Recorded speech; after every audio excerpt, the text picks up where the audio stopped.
Perkenalkan, nama saya Dewinda Anastasia Lorenza, Program Studi Manajemen Sumber Daya Perairan Universitas Hasanuddin. Kali ini saya akan menjelaskan secara singkat mengenai struktur sel, keberadaan materi genetik di dalam sel, struktur DNA, dan replikasi DNA. Baiklah, saya akan menjelaskan mengenai materi pertama, yaitu struktur sel. Sel merupakan unit terkecil dari makhluk hidup. Struktur utama sel yaitu membran sel, organel sel, dan sitoplasma. Adapun organel-organel sel yaitu inti sel atau nukleus, retikulum endoplasma, ribosom, kompleks Golgi, lisosom, badan mikro, mitokondria, kloroplas, dan sentriol. Berdasarkan strukturnya, sel dibagi menjadi dua jenis, yaitu sel prokariotik dan sel eukariotik. Tapi pada kali ini, saya hanya akan membahas mengenai sel eukariotik. Sel eukariotik merupakan sel multiseluler yang lebih kompleks yang terdapat pada sel hewan dan sel tumbuhan. Sel hewan dan sel tumbuhan memiliki beberapa perbedaan. Di antaranya yang pertama, sel tumbuhan memiliki dinding sel, sedangkan sel hewan tidak memiliki dinding sel. Yang kedua, sel tumbuhan memiliki vakuola, sedangkan pada sel hewan tingkat tinggi tidak memiliki vakuola. Yang ketiga, sel tumbuhan memiliki plastida atau klorofil yang berfungsi pada proses fotosintesis, sedangkan sel hewan tidak memiliki plastida atau klorofil. Yang keempat, sel hewan memiliki sentriol yang berfungsi pada proses pembelahan sel, sedangkan sel tumbuhan tidak memiliki sentriol. Materi yang kedua yaitu mengenai keberadaan materi genetik di dalam sel. Materi genetik adalah substansi yang dapat membawa informasi genetik pada makhluk hidup untuk dapat diturunkan pada generasi turunannya. Materi genetik berada pada seluruh tubuh, pada setiap sel. Setiap sel mengandung kromosom yang terdiri dari uraian gen.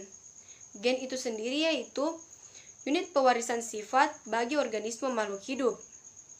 Gen mempunyai dua fungsi, yaitu sebagai pembawa informasi genetik pada setiap individu untuk dapat diturunkan ke keturunannya, dan sebagai pengatur metabolisme untuk perkembangan makhluk hidup. Dalam gen inilah terdapat materi genetik DNA dan RNA, di mana DNA itu sendiri terletak pada nukleus. Di dalam nukleus terdapat nukleolus yang di dalamnya terdapat kromosom. DNA juga terdapat pada mitokondria dan kloroplas. Sedangkan RNA terletak pada nukleus, mitokondria, kloroplas, sitoplasma, dan ribosom. Mengapa RNA ada pada sitoplasma dan ribosom? Jawabannya, karena sintesis protein terjadi di sitoplasma, dibentuk di nukleus, kemudian RNA keluar di sitoplasma dan ditranslasi di ribosom. Materi yang ketiga, struktur DNA. DNA atau deoksiribonukleat acid secara umum memiliki struktur yang dinamakan double helix atau helix ganda. Double helix tersebut memiliki struktur yang terdiri atas fosfat, gula, deoksiribosa, dan basa nitrogen, di mana basa nitrogen dibagi menjadi dua, yaitu basa purin dan basa pirimidin, di mana adenin dan guanin termaksud basa purin dan timin serta sitosin termaksud basa pirimidin. Selanjutnya, basa nitrogen 1 dan basa nitrogen lainnya dihubungkan oleh ikatan hidrogen. Ikatan hidrogen tersebut ada yang memiliki rangkap 2 dan ada yang rangkap 3.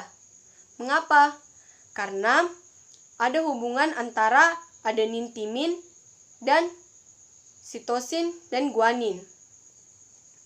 Adenin atau A akan selalu berikatan dengan timin atau T. Begitupun dengan sitosin atau C selalu berikatan dengan guanin atau G. Pada basa adenin timin akan dihubungkan oleh dua ikatan rangkap. Sedangkan guanin dan sitosin akan dihubungkan oleh 3 ikatan rangkap. Gabungan ketiga komponen fosfat, gula, deoksiribosa, dan basa nitrogen membentuk suatu molekul yang disebut nukleotida. Materi yang keempat, replikasi DNA. Replikasi DNA adalah suatu proses penggandaan DNA sebagai materi genetik pada makhluk hidup. Proses ini sangat penting dalam tahapan perkembangan atau pembelahan sel.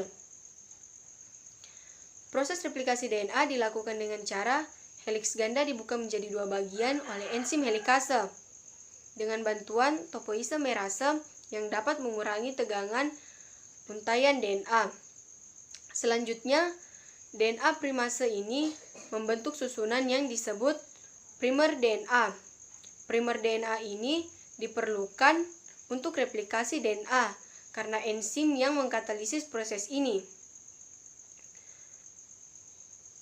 Kemudian, enzim DNA polimerase membentuk rantai DNA sebagai cetakan awal dan menggunakannya untuk membentuk rantai baru. DNA polimerase kemudian mensintesis segmen atau potongan nukleotida menjadi mata rantai turunan. Kemudian, enzim DNA ligase yang berfungsi menyambung potongan-potongan rantai turunan tersebut yang biasa disebut fragmen Okazaki dan membentuk 2 DNA baru. Itulah tadi penjelasan secara singkat dari saya mengenai struktur sel, keberadaan materi genetik di dalam sel, struktur DNA, dan replikasi DNA. Kurang dan lebihnya mohon dimaafkan. Assalamualaikum warahmatullahi wabarakatuh.